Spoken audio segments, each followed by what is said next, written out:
This episode is brought to you by Experian. Are you paying for subscriptions you don't use, but can't find the time or energy to cancel them? Experian could cancel unwanted subscriptions for you, saving you an average of $270 per year and plenty of time. Download the Experian app. Results will vary. Not all subscriptions are eligible. Savings are not guaranteed. Paid membership with connected payment account required. Today on an all-new Dr. Phil, the soccer mom who likes to dress in drag. It's repulsive to me. And her husband's had it. You agreed to stop, right?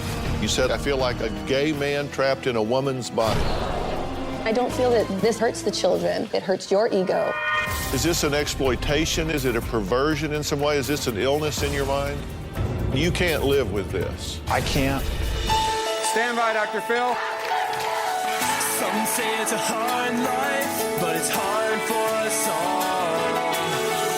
Always hold on. In 10, Always 9, be strong.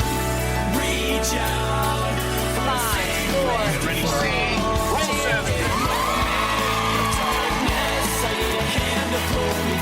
Stand by, camera 6. Go, Dr. Phil.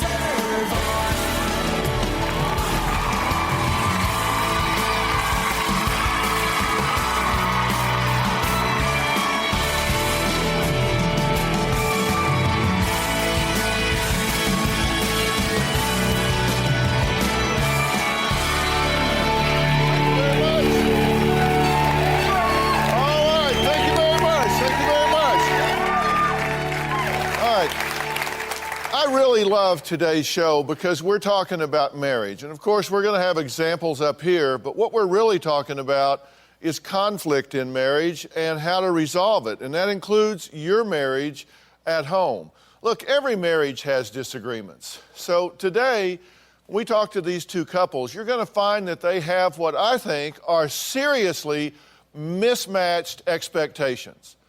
What you're also going to find out today is that it's not really what happens in a marriage that causes it to succeed or fail.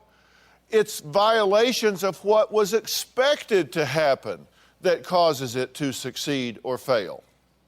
Now, my first guest, Matthew and Lianna, are newlyweds. Just 3 months into the marriage, they're already in trouble. Now, the problem is Lianna's passion for her hobby seems greater than her passion for her husband, at least in his opinion. And she had promised to give it up. Take a look at what she considers to be a hobby that just makes sense to her. My favorite hobby right now that I have is drag. I feel like a gay man in a woman's body because I identify with them. That really just sums me up. I've always been fascinated and drawn to the gender illusionists and the drag queens because I'm 5'9" and I have big hair and I have a size 11 foot. I just try to copy the eccentric drag face.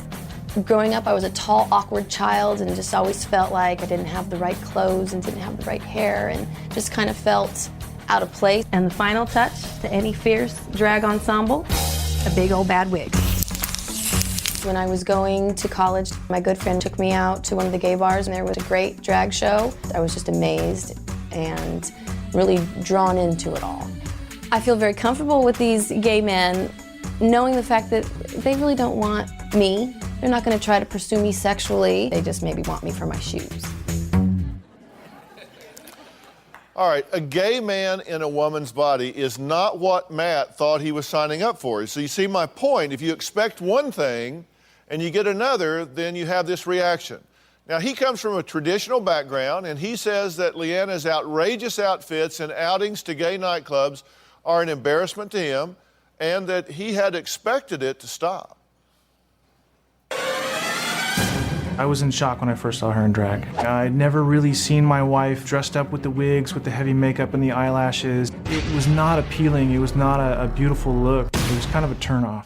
In general, I don't necessarily agree with gay people. I don't necessarily think that they're, in general, trustworthy. I'm more conservative. I am an engineering technician. I work on research and development projects. At work, I rely on my friends a lot, so we talk about our personal lives together, and I've reached out to them to try to help me understand, and they kind of make fun of me about it. I'm really ashamed of it.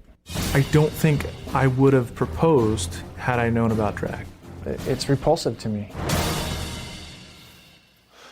But Lianna says that Matt knew about her colorful hobby before they got married. He said he did know about this. She says she may have promised to stop, but now she resents him for really taking that away from her.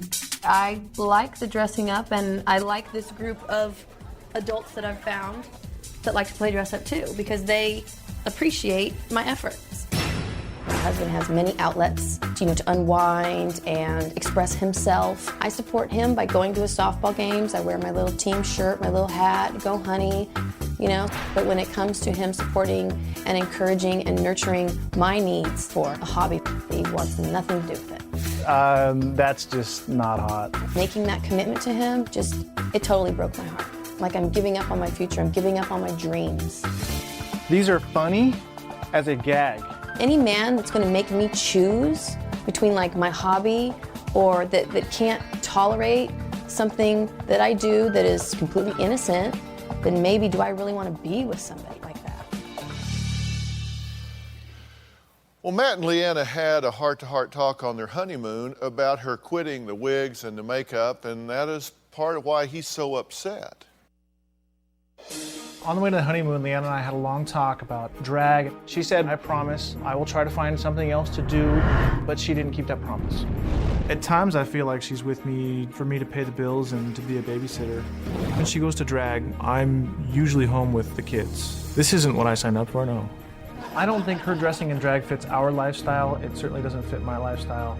At one point, one of her friends, a transvestite, came to the house and wanted to try on clothes. It's one thing to go out and do it, it's one thing to have this in my house.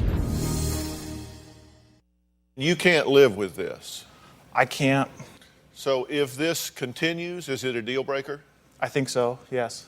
Okay, so if she's not willing to give this up, then you would make an early exit from this marriage. Yeah, I think I'd have to. It's just not something that I'm proud of. It's not something that I want for my family or for my wife.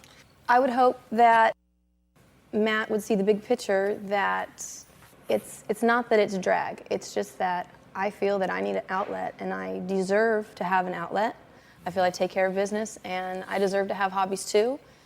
And it doesn't have to be drag, but just I need to have something for myself, something that I can still own, that I could have for me, and that he could tolerate that he could say, I have a wonderful wife and she takes care of business and she's allowed her hobby. Can you say it doesn't have to be this, but you got to have something? Yes. So, but I thought this was your passion. I thought this was it for you. You said, I feel like a gay man trapped in a woman's body. I do kind of jokingly say that I feel like a gay man in a butch girl's body.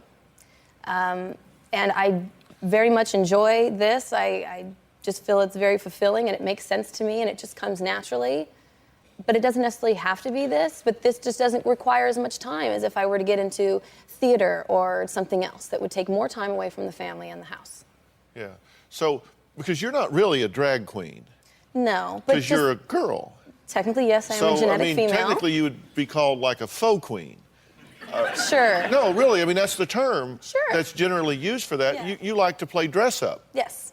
And this isn't a sexual thing. No, not at all. And it's not a sexual perversion. It's not a diagnosable disorder or hobby. It's not real common among soccer moms, as far as we know. True. But girls like to dress up and play dress up, and so you're kind of into this. Yeah. Who is hurt by this other than you being embarrassed? Is there a victim here? Is this a perversion in some way? Is this an illness in your mind? I think the kids are hurting right now. How are they hurt by her doing this? Because of what we're going through. I've invested a lot of time and love in her children, and if this isn't going to work out, and don't get me wrong, I'm completely committed to doing whatever I can. But if this doesn't work out, it's going to be hard for them. Okay, and you knew this before you married her? I knew it after I engaged. I learned about it, but before we were married. Okay, I'd like to go back to, you feel that the children are a victim and you feel that the children are hurt. The kids, when they see me dressed up, like coming or going to and from anything, they just laugh. They're not scared. They don't run from me. And I don't feel that drag or this hobby hurts the children. It does not take time away from them. I do this when the children are with their father on a weekend when they're not home. Only twice has it ever happened when the children were home, and yes, I asked you to stay at home with them. So when he asks, who does this hurt? It hurts your ego. And your ego, how it affects our relationship, may negatively reflect upon the children, but drag itself or my hobbies, whatever they may be, do not negatively affect the children. Do you agree with that? If you and I can't make this work, I think the kids are going to go through a tremendous upheaval. Okay, but that's not necessarily a product of her hobby. It can be as much a product of your reaction to her hobby as her hobby. Okay. So you have to own that as much as you would want her to own the stimulus for it, which is the fact that she does it. So you bring a whole learning history to this, and you describe yourself as pretty conservative and pretty traditional. And so this violates your model of what marriage is supposed to be. Yes. Okay, and that doesn't mean that it's wrong. It violates your expectations, and that's causing you pain. I mean, do you see that? Yes. Okay, and I'm not saying it's right or wrong. I'm going to talk about that in a minute. Okay, so what does the family think about all of this? Next, Matt's mother says that Lianna's fascination with drag is shameful and that it's hurtful to her son. So we'll let that weigh in just a minute.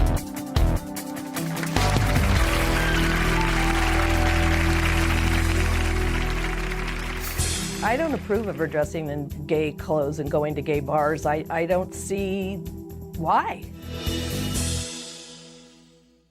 Tomorrow on an all-new Dr. Phil. 911 nightmares. The most important piece of information you need to know. And everything that could have gone wrong went wrong. 5 calls placed to 911, but they weren't enough for this mother of 2. Your wife's in the back of a car fighting for her life, and nobody sent anybody. Plus, the training operators have before answering your call. How does your state rank? 0 hours of training. That's tomorrow.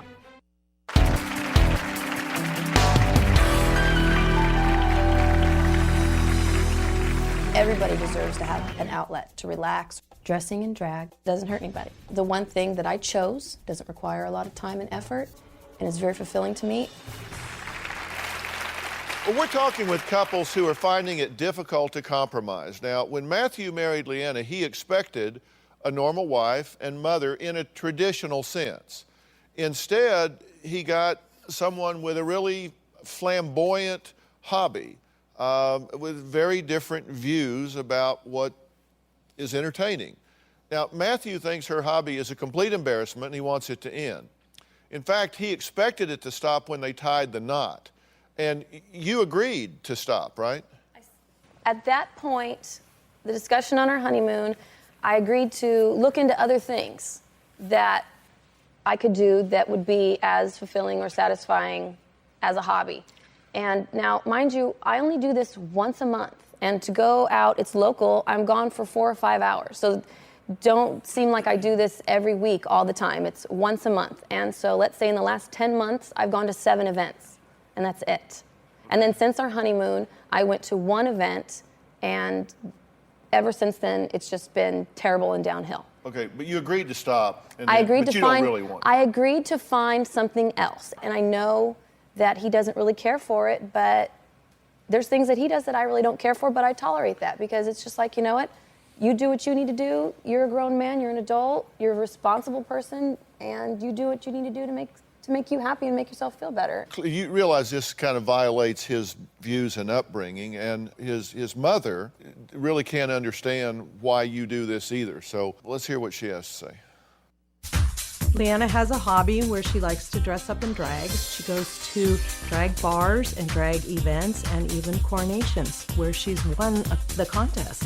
It's kind of a strange hobby. I don't approve of her dressing in gay clothes and going to gay bars. I don't see why. Matt has been very distraught, upset, depressed lately, and it bothers me. My son has a very traditional background, and he views marriage in one way, and I think Lianna views marriage in another way. My fear is that they can't get past this. My fear is that it doesn't work for them, and I think that would be a horrible shame and very crushing. I know my son would be devastated. Across this great country, from coast to coast, you've told me about the crossroads we're facing. That's exactly why I wrote We've Got Issues, How You Can Stand Strong for America's Soul and Sanity. This book isn't just a conversation starter. It's a roadmap for standing strong in the face of adversity, for embracing our core values when they're needed most. We're talking about real strategies for real people dealing with real issues, from navigating the complexities of today's polarized world to fortifying our families. And I set forth in the book 10 principles that I think are critical for a healthy society. This is not about politics. I'm not a politician, don't want to be a politician, don't know enough about politics to talk about it. But I talk about every angle of life as we know it, from family and relationships to the burning issues that are shaping our world today. We've got issues, how you can stand strong for America's soul and sanity. And you'll find it anywhere books are sold. It's about time we start addressing what truly matters. Is it that you see this as being immoral and wrong and hanging out with an element that you just don't feel comfortable with? Absolutely. So there are a lot of gay folks involved in this activity, right? And you have a problem with that? I generally don't like the gay society, me personally. I mean, I've been to gay bars, and I have gay friends. She has a gay friend, and we're very welcoming to him and nice to him. And I've had gay friends. It's just not a society that I want to be a part of. You think that generally they're unstable? I think they are. My personal opinion. I think they're a little bit harder to trust from my experiences. Yeah. You get that that's a part of the problem here, is that he's got a stereotypical view of the gay society and thinks that you're interacting with an undesirable element of society. And that's fine. He has a right to his opinion. He could be a Republican, I could be a Democrat. Why can't we still have this relationship work? I don't bring them home. I don't ask him to go with me. You have brought them to our house. Not when you were home. So how did that affect you? They were not around you. I still don't want them. I don't put it in your face. It's not like I asked you to go with me. This is something I do. You have asked me to go with you. Just because I want to try to inform you. You're an intelligent man. And I feel that maybe if I try to educate you on the fact and expose you to it, then you'll learn from it. So I felt that maybe if we did that first, that would better open your mind to it. And maybe this is part of the problem, because you're saying you've brought them home.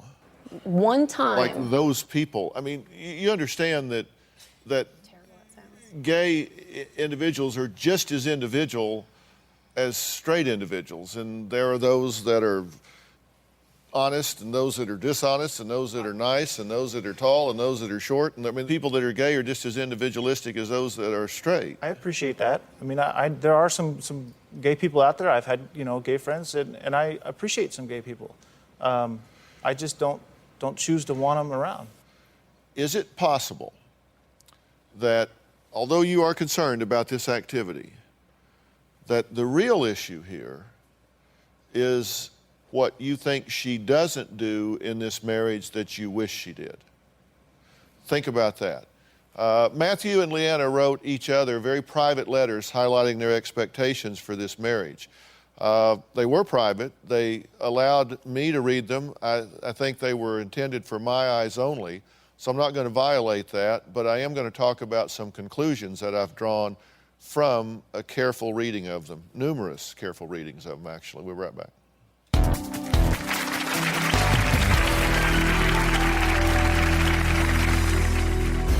If she never stops doing drag, I can't be with someone who's going to do things that hurt me. He has given me the ultimatum. It's either drag or our relationship. My biggest fear is we really don't have what it takes to sustain a 50-year relationship.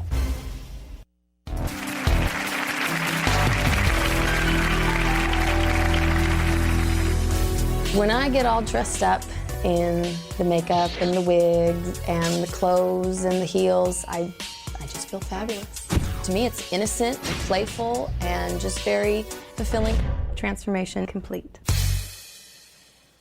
Well, we're talking with Matthew and Lianna. They're newlyweds. They're trying to strike a compromise, a balance, an adjustment in this new marriage. Lianna promised to give up her fascination with drag and gay culture, but 3 months into the marriage, she really doesn't want to do that, doesn't think she ought to have to do that. A marriage works when each partner meets the other's expectations, and that's not what's happening here. Matt's even goes so far as to leave home for several days. During that time, he wrote Lianna a letter about what he wanted in the marriage. And you don't feel like she's really plugged into you in the way that you would want a wife to be. Is that a fair statement? Yeah, I think so.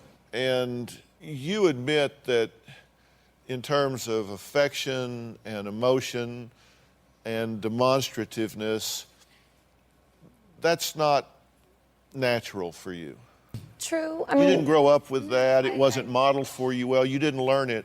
Yeah, I mean, I'm a product of divorce. You know, my mother's been married and divorced 3 times, and my father's been married 3 times, and I never thought I'd actually ever get married, just because, I don't know, I just didn't feel that it has a good outcome. But then I met Matthew, and I just thought, and still think, that he's wonderful, and he's a total package, and he's a great man, and I accept him for exactly who he is. And so I committed to it. Granted, we do not have a stereotypical cookie-cutter, old-fashioned style marriage. I mean, I have 3 children from a previous relationship that he graciously accepted with open arms, and I totally love him and commend him for that.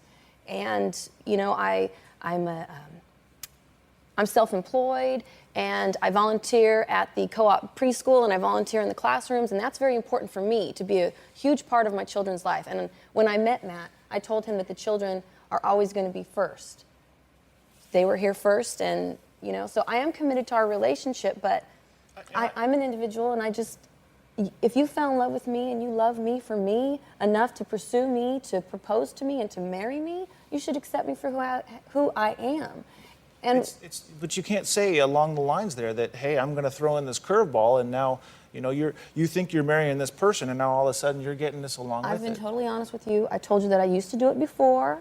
I have plenty of pictures of it. And when you started doing it, there was no consideration for my feelings. Yeah, I did tell you at the very first casino night that you came to, even before we started dating, you volunteered to be a dealer. Did I not dress up in 3 different drag-style outfits? But that wasn't you going to a gay club and being involved in gay events. No, but I did inform you that I'm looking for showgirls for my next casino night, and then I went, and then so I really enjoyed it, and then I went to another one and another one. You don't necessarily inform me of every decision or purchase or idea you make in your life. I try to be a team player. I try to take your feelings into consideration. I try to, love you, and I care deeply about how you feel and your needs. You know, I don't agree with that. Listen, I just have to tell you guys. I assume y'all want to know what I think. Please. Absolutely. I think there are a lot of reasons to get a divorce.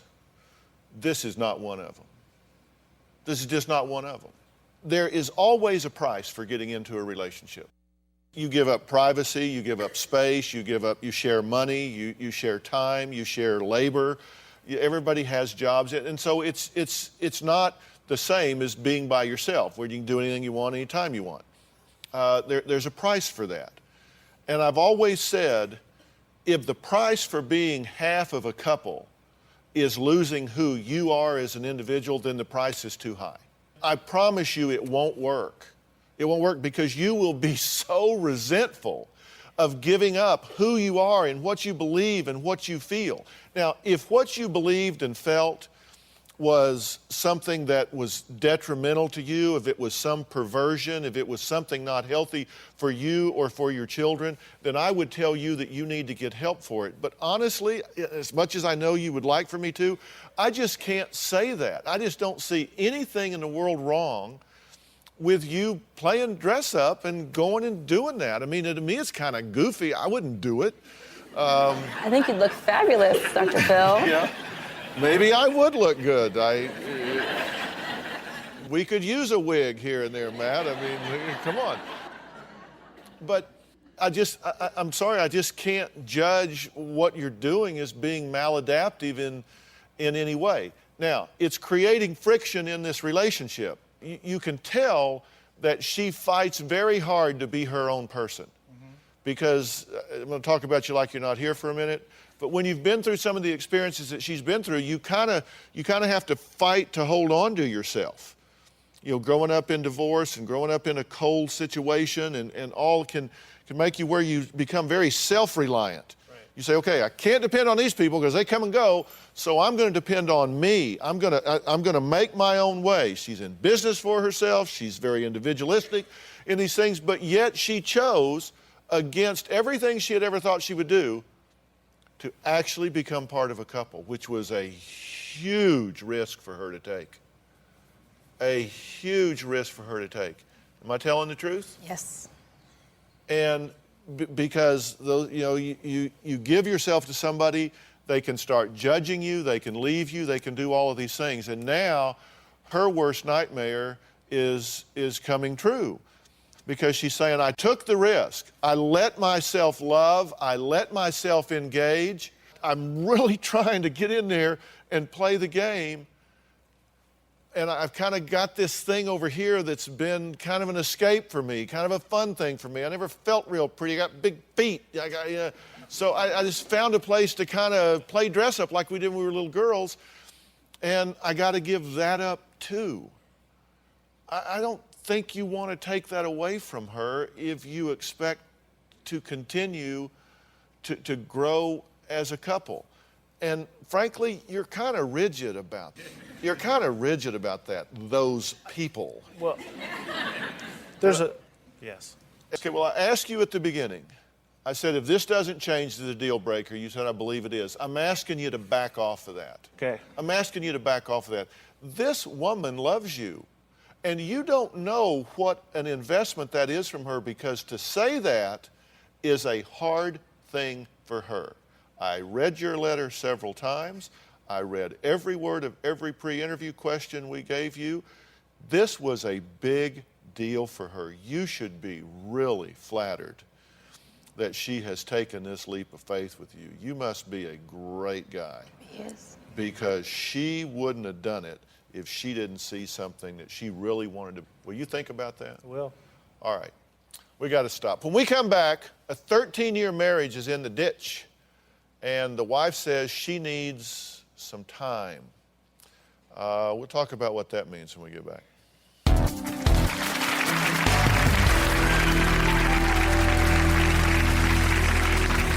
He doesn't really realize how serious I am. This is not my kind of life, and this is not how I want to live anymore. I really want things to change, or it just can't be.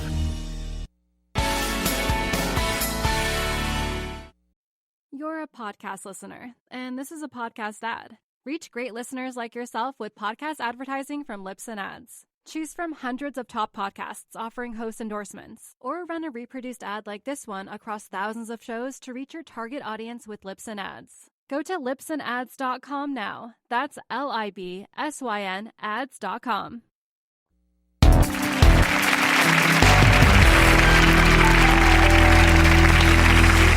Even though she says she wants to spend the rest of her life with him, my next guest, Shawna, has been thinking about taking a break. She says, I don't know. I want to be with him the rest of my life, but I'm not sure I want to be with him right now.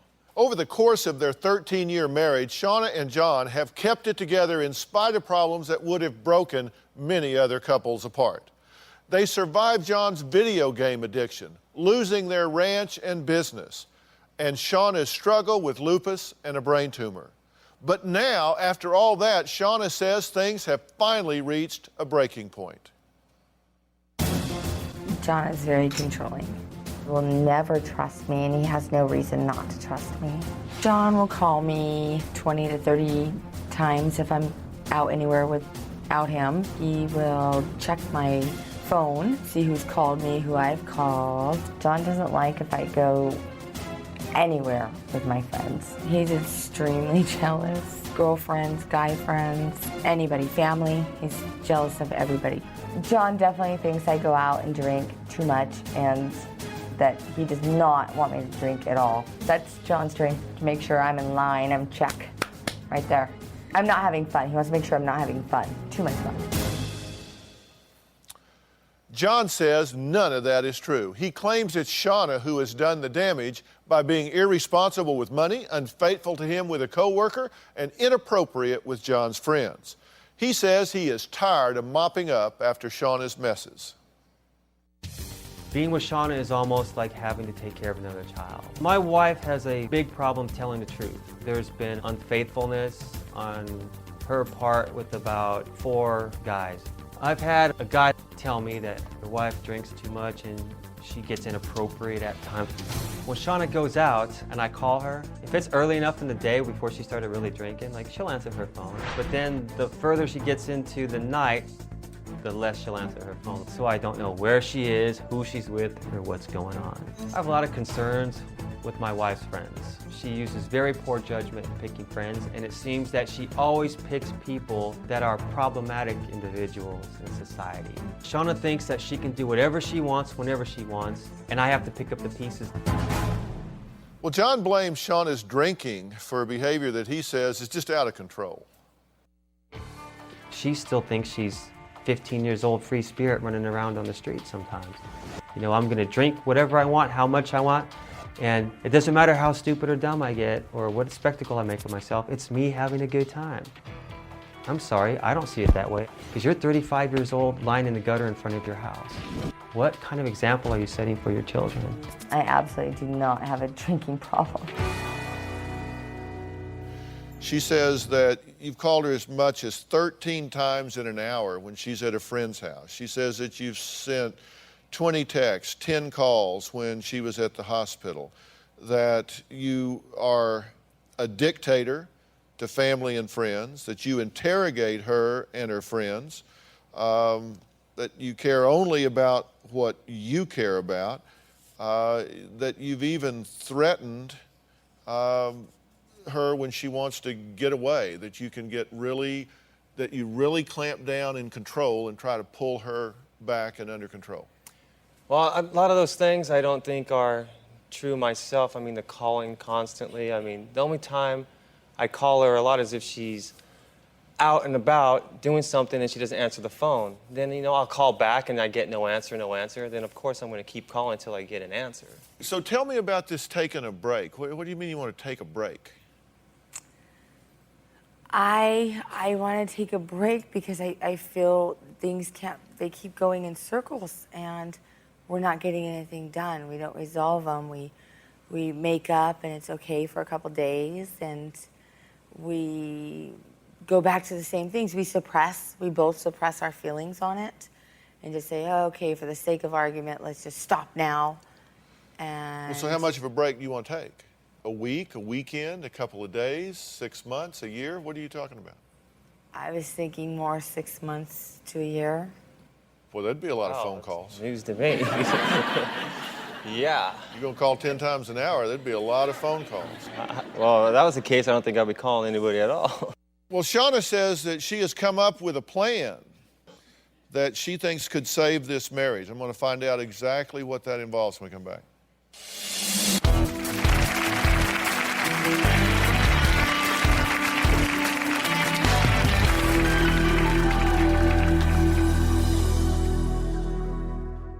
Tomorrow on an all-new Dr. Phil. 911 nightmares, plus the training operators have before answering your call. How does your state rank? 0 hours of training. That's tomorrow. Closed captioning provided by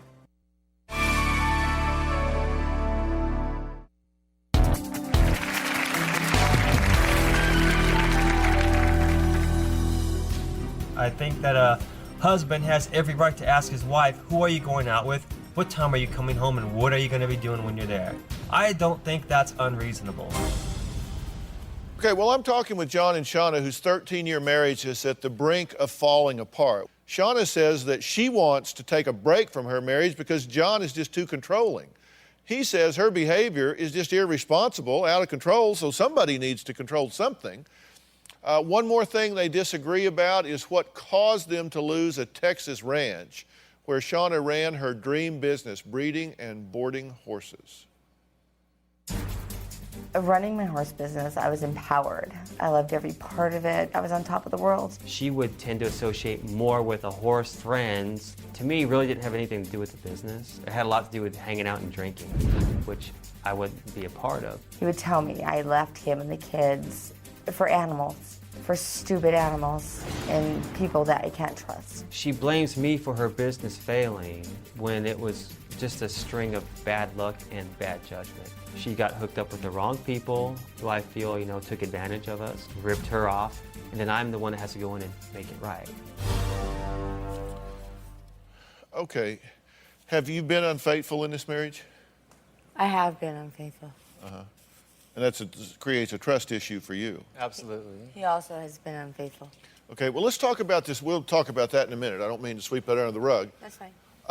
Let's talk about this break. You say you want to take a sabbatical. Correct. So what you call it, a sabbatical? I guess that's what it's called, a sabbatical. Shawna says she wants to end up happily ever after with John, but at this very time, she feels her life needs to take a different direction. Take a look at this camera as Sean has a personal message for you. John, I want a sabbatical from this marriage right now. What it means is that you will continue to live in Los Angeles and I will stay in Las Vegas with our children. At the end of the school year, I will take our children and I will go to a friend's farm. And if an opportunity arises, I will date other people. I think you have some serious issues that I can't deal with anymore. Only you can deal with them. Your anger, your control. And I love you, but I can't do this right now, but I do want to be with you for the rest of my life. What's your thought about that? I don't know what to say about that because I don't see the things she's talking about. I see it more of her health issues, her drinking issues, her wanting to be with friends, the inappropriate friends that she makes and meets and wants to associate with. A sabbatical, hell, that's party time. That's not working anything out. That's party time. Is that what we're talking about here? Absolutely not. But it's hard to work out differences if you're not there. You're right.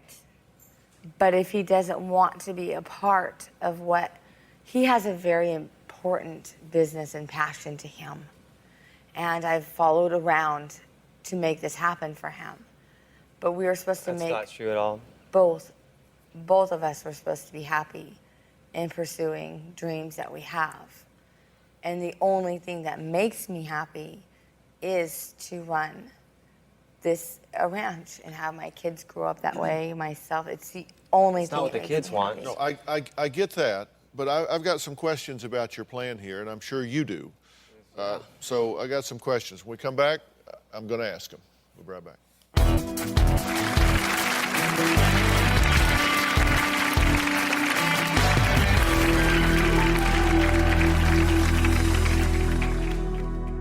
DrPhil.com, brought to you in part by... Help protect your home with CSL Creosote Sweeping Log. It cleans your chimney while it burns. Burn just once every 60 fires. CSL. Travel consideration provided by... You've probably been meaning to clean your chimney. With CSL, it's so easy. Burn just once every 60 fires. CSL, the log with the chimney sweep on the box. Available at the Home Depot.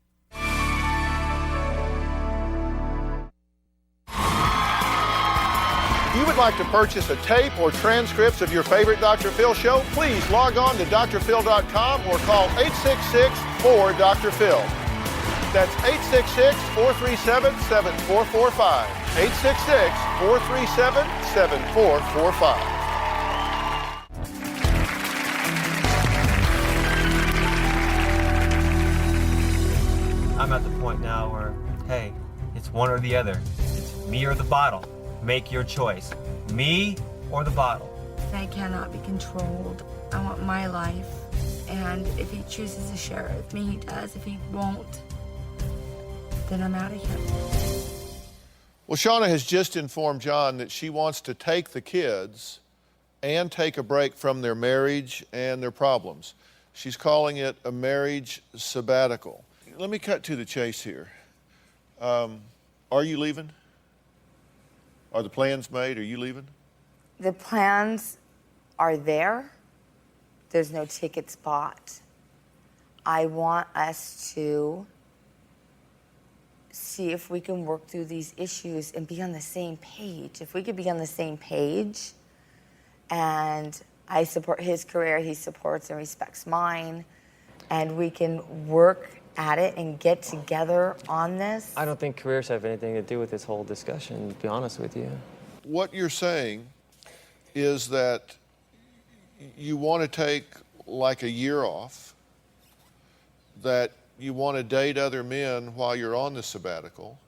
I didn't say I wanted to date other men. I said if an opportunity arose and if my husband says, hey, I don't want this sabbatical, and if you're going to leave, it's over. That's really what I meant by that. Okay. This is a bad plan. This is a bad plan. If you want out, you just have to get out, but be honest about it. I mean, don't say I'm going to take a sabbatical and then spend the rest of my life with John. If it isn't working and you want out, then you need to just step up and say that. I don't want out. I want it to change. I want change. I want change too. Now, I will offer to you to try to bring some resources to bear to get you started in the right direction. And I'm not wanting you to say, okay, I'll go home and be a good girl. I'm not asking you to cave and give up everything that you want. But going off with the kids for a year and dating other people and pursuing another agenda will be a death knell for this relationship. So if that's what you're going to do, you might as well just do it now and not drag the kids through what are we going to do for a year. I'm just telling you, if that's what you're going to do, just do it. And if not, I'll make some resources available to you to help you. This is not a plan. You've got to plug back in and try to negotiate something you can both live with. I'm not telling you to give up your dreams. That's what you're hearing me say. Yeah. And I'm not, I mean, you can hear that if you want to. You're going to watch this tape and go, I guess I had something in my ears, because I'm telling you, that's not what I'm saying. But what you're proposing will not work. That's just my opinion.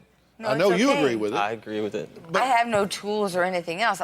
This is the only way I can think.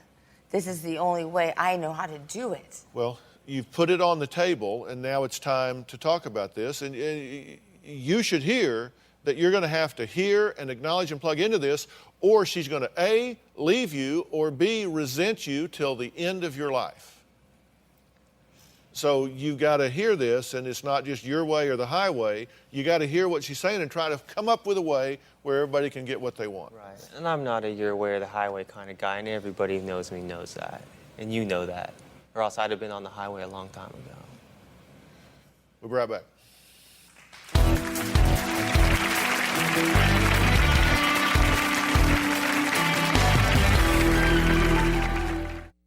If you want to be in the audience for Season 7, get on drphil.com, click on Be in the Audience, or call 323-461-PHIL, 461-7445. Well, we've been talking about marriage today. We've been discussing the unrealized expectations and power struggles that can go on in marriages. Look, everybody has some things, maybe more than one, that you really care about and are important.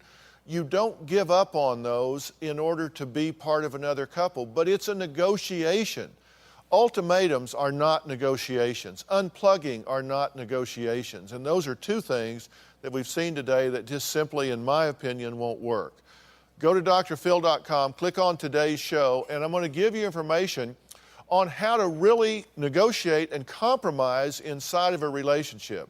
I appreciate all my guests being here, and I hope that we've stimulated some thinking, some flexibility. We'll track these situations and see what happens. Thanks for being here. So long.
Well, we've been talking about marriage today. We've been discussing the unrealized expectations and power struggles that can go on in marriages. Look, everybody has some things, maybe more than one, that you really care about and are important. You don't give up on those in order to be part of another couple, but it's a negotiation.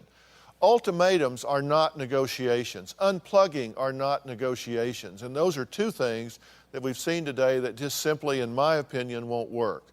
Go to drphil.com, click on today's show, and I'm going to give you information on how to really negotiate and compromise inside of a relationship.